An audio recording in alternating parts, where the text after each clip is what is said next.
કેમ છો મિત્રો? મજામાં ને? So friends, in the last lecture we have completed two parts of this lesson, and today we are going to conclude this lesson. So please pay your attention on page number 74. બરાબર છે મિત્રો?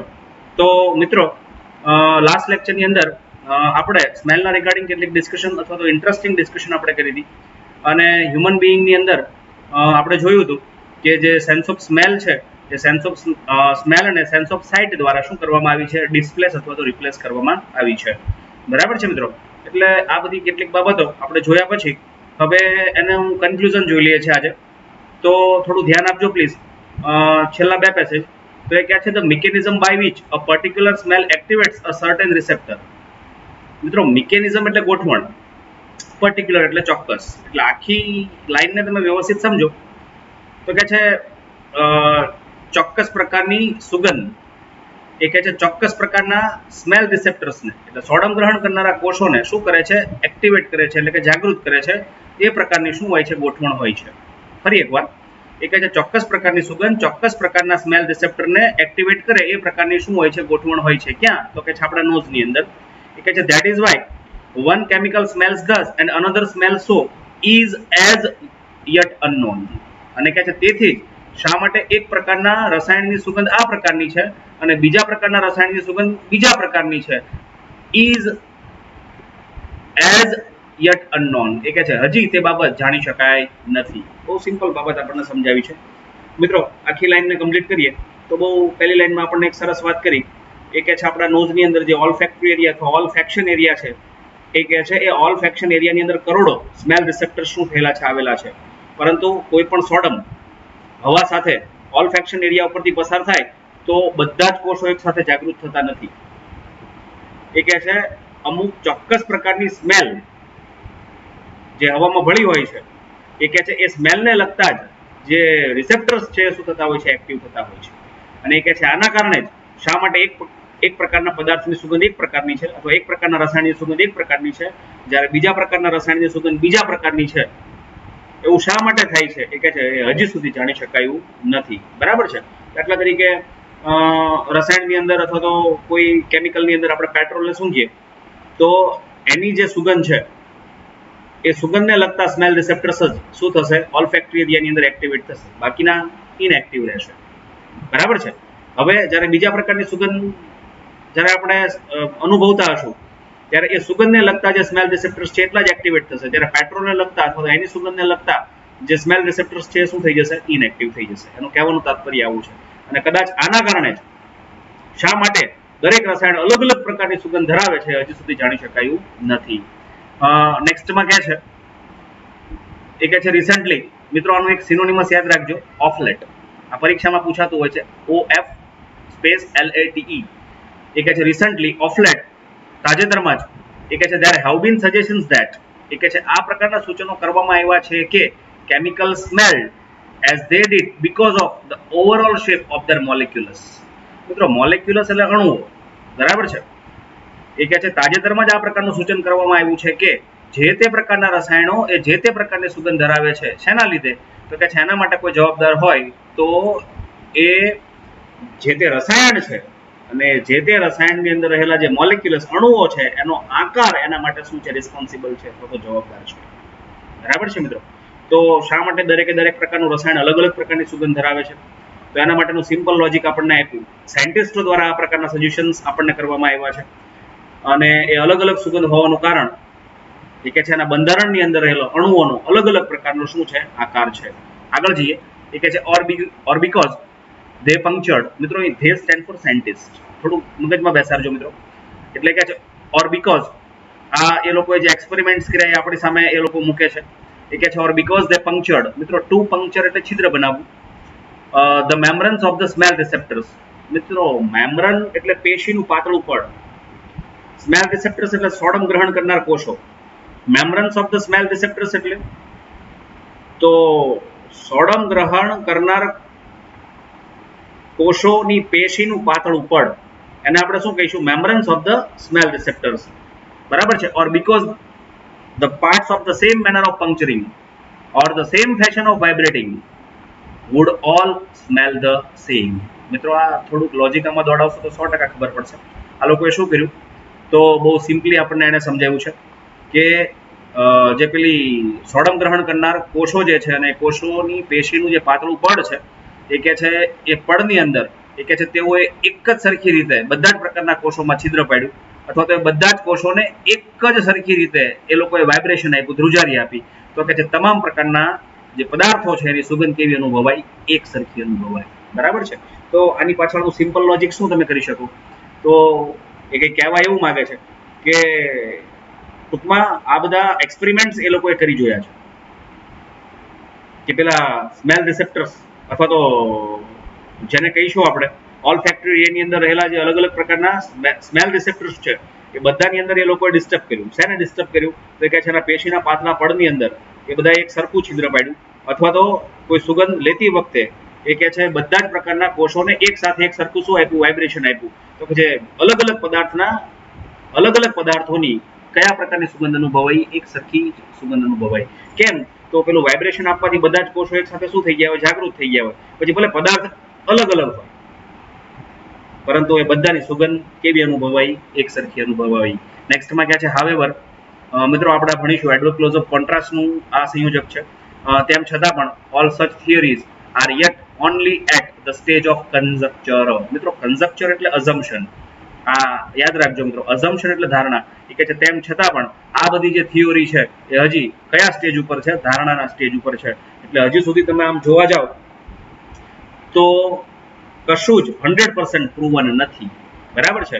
એટલે સાયન્ટિસ્ટોએ આ પ્રકારના experiments કરી જોયા છે અને એના કેટલાક રિઝલ્ટ આવા મળ્યા છે, પણ હજી કંઈ એસ્ટાબ્લિશ થઈ શક્યું નથી. આ બધું જ હજી કયા લેવલ ઉપર છે, ધારણાના લેવલ ઉપર છે. જોઈએ એ કે છે whatever the mechanism of smell, સમજો બરાબર. એ કે છે સોડમની સંવેદનાનું તંત્ર, મિકેનિઝમ, એ કે છે જે હોય તે, the sense itself is most remarkable. મિત્રો રિમાર્કેબલ એટલે નોંધપાત્ર, પરંતુ જે સોડમની સંવેદના છે એ ખૂબ જ કેવી છે, નોંધપાત્ર છે. મિત્રો લાઈન મગજમાં બેસાડજો. ટૂંકમાં કન્ક્લુઝન કરતી વખતે એના ઓથર કહે છે આપણને એ કે સોડમની સંવેદનાનું મિકેનિઝમ, ગોઠવણ અથવા તંત્ર જે હોય તે, પરંતુ સોડમની સંવેદના એ બીજી બધી સંવેદનાઓ કરતાં સૌથી વધારે કેવી છે, નોંધપાત્ર છે. તો આ હું તમને આગળ જતા એમને બહુ સરસ રીતે સમજાવ્યું છે અને સમજાવવા માટે હું પ્રયત્ન કરીશ. યસ, એટલે આપણે જોયું કે હજી સોડમની સંવેદનાનું જે તંત્ર છે એને સંપૂર્ણ રીતે સાયન્ટિસ્ટો ઉકેલી શક્યા નથી, પણ એ કે છે જે હોય તે, પરંતુ સોડમની સંવેદના સૌથી વધારે કેવી છે, નોંધપાત્ર છે. નેક્સ્ટમાં કહે છે although some human senses can be outdone by mechanical device, smell can not. સરસ સ્ટેટમેન્ટ છે મિત્રો. ઓલ્ધો પણ એડવર્બ ક્લોઝ ઓફ કોન્ટ્રાસ્ટનું સંયોજક છે. એ કહે છે although some human senses can be outdone, outdone means control by mechanical device, smell can not. એ કહે છે મનુષ્યોની ઘણી બધી ઇન્દ્રિયોને એ કહે છે મિકેનિકલ ડિવાઇસ દ્વારા શું કરી શકાય છે, નિયંત્રિત કરી શકાય છે, પરંતુ સોડમની સંવેદના જે કેવી છે અથવા સોડમ જ એક એવી છે કે જેને કોઈ પણ પ્રકારના મિકેનિકલ ડિવાઇસ દ્વારા કંટ્રોલ કરી શકાતી નથી. 100% સાચું છે મિત્રો. Sense of site human sense છે જે આપણને આ લાઈનમાં આપી છે તે. તો મિત્રો સેન્સ ઓફ સાઇટને we can control by mechanical device. Yes, spectacles are mechanical devices. સમજાય છે ને મિત્રો? વ્યક્તિ દૂરનું વધારે સારી રીતે જોઈ શકે, નજીકનું વધારે સારી રીતે જોઈ શકે, તો એના માટે સ્પેક્ટ મૂક્યા છે. ઇવન તમે જોવા જાઓ તો અલગ અલગ પ્રકારના દૂરબીન છે, બરાબર છે, માઇક્રોસ્કોપ છે. તો એ જેને કહેવાય સેન્સ ઓફ સાઇટને કંટ્રોલ કરી શકાય છે, ઈચ્છા પ્રમાણે વધારી ઘટાડી શકાય છે. એને જ આપણે કંટ્રોલ કર્યું કહેવાય, આઉટડન કર્યું કહેવાય, નિયંત્રિત કર્યું કહેવાય. યસ, સેન્સ ઓફ હિયર તમે જોવા જાઓ તો એને કંટ્રોલ કરી શકાય. યસ, તમે જોવા જાઓ તો એના માટેના ડિવાઇસીસ પણ માર્કેટમાં શું છે, અવેલેબલ છે. પણ એ કે છે આ બધી જ સેન્સીસને તમે મિકેનિકલ ડિવાઇસ દ્વારા કંટ્રોલ કરી શકો છો, પરંતુ સેન્સ ઓફ સ્મેલ જ એક એવી છે કે જેના માટે હજી સુધી હ્યુમન બિંગ કોઈ મિકેનિકલ ડિવાઇસ બનાવી શક્યો નથી. ફોર એક્ઝામ્પલ, કોઈ એક્સિડન્ટની અંદર વ્યક્તિ પોતાનું નાક ગુમાવી બેઠો હોય. યસ, મેં હજી કાલના સમાચારમાં જ મેં જોયું હતું કે કોઈ દેશના સાયન્ટિસ્ટોએ આર્ટિફિશિયલ આઈ ડેવલપ કરી દીધી કે જે બ્લાઇન્ડ લોકોને શું કરશે, જોવા માટે અનેબલ બનાવશે. બરાબર છે. એટલે જુઓ, એ આખું રિપ્લેસ થઈ શકે છે, પણ એવું કશું જ નથી કે જે સેન્સ ઓફ જેને કહેવાય સ્મેલને શું કરી શકે, રિપ્લેસ કરી શકે. એ પ્રકારનું કોઈ ડિવાઇસીસ અથવા કોઈ પણ પ્રકારના ડિવાઇસીસ હજી સુધી કોઈ પણ પ્રકારના સાયન્ટિસ્ટો બનાવી શક્યા નથી. એટલે જ કદાચ કહેવાય છે કે બીજી બધી સેન્સ કરતાં સેન્સ ઓફ સ્મેલ છે એ કેવી છે, રિમાર્કેબલ છે. બરાબર છે. યસ, જો આપણને એ જ કીધું છે, ધ લિવિંગ નોઝ એટલે જીવંત નાક is not likely to be replace કરવું એટલે રિપ્લેસ કરવું, સ્થાનાંતરિત કરવું, બદલવું. એ કહે છે by any non living contrivances in the foreseeable future. મિત્રો ફોર્સિબલ ફ્યુચર એટલે નજીકનું ભવિષ્ય, બરાબર છે. આ શબ્દ બહુ અગત્યનો છે. કોન્ટ્રીવન્સ એટલે ડિવાઇસ, એટલે કે છે કોઈ પણ હ્યુમન બિંગનું જે જીવંત નાક છે એને નજીકના ભવિષ્યમાં એ કે છે નિર્જીવ ડિવાઇસ દ્વારા એ કે છે રિપ્લેસ કરી શકાવાનું નથી, બરાબર છે મિત્રો.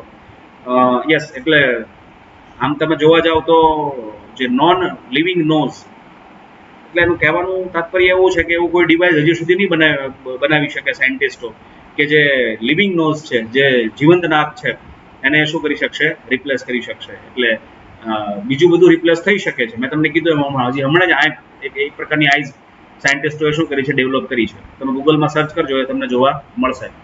પણ નાકને હજી રિપ્લેસ કરી શકે તેવું કોઈ પણ પ્રકારનું ડિવાઇસ સાયન્ટિસ્ટો બનાવી શકવાના નથી. એ કહે છે ધેટ ઇઝ વાય, એ કહે છે તેથી જ. તો જો એક સરસ વાત કરી છે, in the age of superlative mechanisation. Yes friends, we are living in the age of superlative mechanisation, જેને કહેવાય કે યાંત્રિકતાનો શ્રેષ્ઠ યુગ, બરાબર છે. એ કહે છે ધેટ ઇઝ વાય, તેથી જ. એ કહે છે in an age of superlative mechanization, એ કહે છે તેથી જ યાંત્રિકતાના આ શ્રેષ્ઠ યુગની અંદર સમજો બરાબર. હા, the master chef, the tea taster and the perfume compounder are likely to remain immune. મિત્રો રિમેન એટલે રહેવું, ઇમ્યુન એટલે અનઅફેક્ટેડ, અસર ન કરનારું. યાદ રાખજો, અગત્યનો શબ્દ છે. To the possibility of technological unemployment. એકદમ પ્રેક્ટિકલ વાત કરી છે મિત્રો. ટેકનોલોજીકલ અનએમ્પ્લોયમેન્ટ મિત્રો જેને કહેવાય ને યાંત્રિક બેકારી. યસ, 21st સેન્ચુરીની અંદર તમે જોવા જાઓ તો યાંત્રિક બેકારીનો યુગ કહેવાય. કારણ કે જેને કહેવાય મોટી મોટી ઇન્ડસ્ટ્રીની અંદર હ્યુમન બિંગનું કામ આજે ટેકનોલોજીકલ એડવાન્સમેન્ટે લઈ લીધું છે. મિત્રો દાખલા તરીકે પહેલા કોઈ કાર બનાવતી કંપની તમે જુઓ તો આની અંદર ઘણા બધા હ્યુમન બિંગ્સ કામ કરતા, એટલે એ કારના અલગ અલગ પાર્ટ્સને જોડવા માટે, એસેમ્બલિંગ કરવા માટે.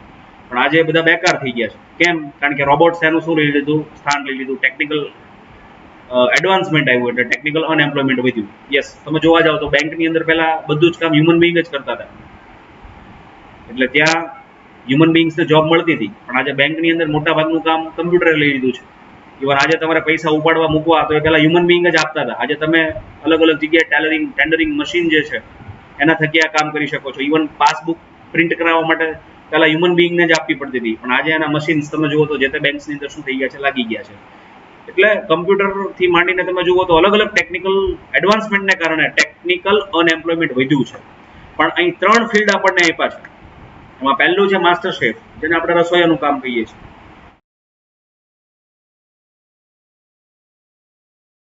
મોટી મોટી હોટલ ઇન્ડસ્ટ્રીના રિગાર્ડિંગ વાત કરે છે. નેક્સ્ટમાં ટી ટેસ્ટર, દુનિયાનો સૌથી મોટો બિઝનેસ, ચાનો યોગ્ય પ્રકારનો ટેસ્ટ ડેવલપ કરવો, એના માટે જે સ્પેશિયલ લોકો લાગ્યા છે એ. અને છેલ્લું છે પરફ્યુમ કમ્પાઉન્ડર, જેને કહેવાય અત્તર સંયોજક. એટલે આઈ મીન ટુ સે અલગ અલગ પ્રકારના પરફ્યુમ બનાવનાર લોકો. આ ઇન્ડસ્ટ્રી પણ મોટી છે. એ કે છે આ 3 ઇન્ડસ્ટ્રીની અંદર કામ કરનારા જે લોકો છે